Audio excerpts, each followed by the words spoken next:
On this episode of China Uncensored, why Zhao Ziyang still hasn't been buried 10 years after his death.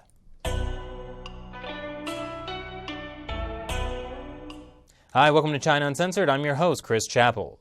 You know, within the Chinese Communist Party, open political discourse is, let's say, not really encouraged. There's a precedent for that. For example, in 1956, Mao Zedong encouraged China's intellectuals to openly criticize the party, to help it improve. Let 100 flowers bloom, Mao said, and let 100 schools of thought contend. And bloom they did, a flood of constructive criticism and suggestions. But it soon became clear that the Communist Party was not a loving horticulturalist, but rather a giant dinosaur that eats flowers for speaking their mind. So that put an end to the 100 Flowers campaign, and also pretty much any criticism of the party for the next 30 years. But fortunately, state-run media filled the gap by simply telling everyone what to think, and thereby creating a harmonious society. Let's just fast forward through this part, okay? The 80s. Under Comrade Deng Xiaoping, China's economy was reforming and opening up. And this guy, Zhao Ziyang, became one of the top party leaders. But in addition to pushing Deng's economic reforms, Zhao had the silly idea that maybe this was also a good time to push for greater political reforms and government transparency. He even believed in, separating the party from the state. Average Chinese citizens thought there needed to be political reform too. Little did average citizens realize that they were about to be crushed by tanks in Tiananmen Square. So what happened to Zhao? Basically, all the conservative top-ranking party elders hated him. They blamed him for the Tiananmen protests of 1989 and accused him of splitting the party and supporting unrest. What evidence did they have? Well, he didn't support the Tiananmen Square Massacre. The innocent soldiers defending themselves against dangerous citizens with grocery bags. So clearly, Zhao Ziyang's thinking was not in line with the party. He was forced out of his position. The hardliners who supported the massacre and the ousting of Zhao even banned mention of his name in the media and textbooks.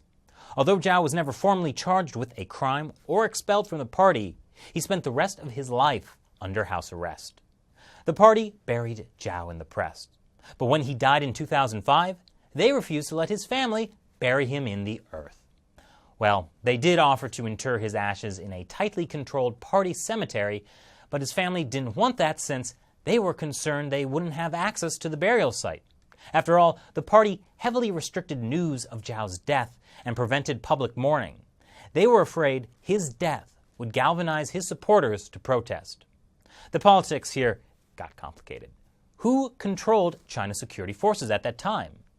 It was Liu Gan, the protege of the guy who ordered the Tiananmen Square Massacre, and who seriously hated Zhao. And who gave Liu Gan that position? Well, it was former Chinese leader Jiang Zemin, who took power after Zhou was ousted. That political faction under Jiang Zemin basically controlled China for the next 2 decades. And when he died while Jiang was in power, there was no place to bury Zhao Ziyang.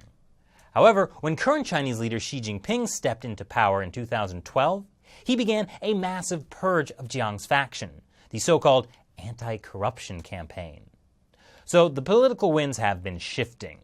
Back in 2005, it was a top-level decision within the party to make sure Zhao's family could not get permission to have him buried.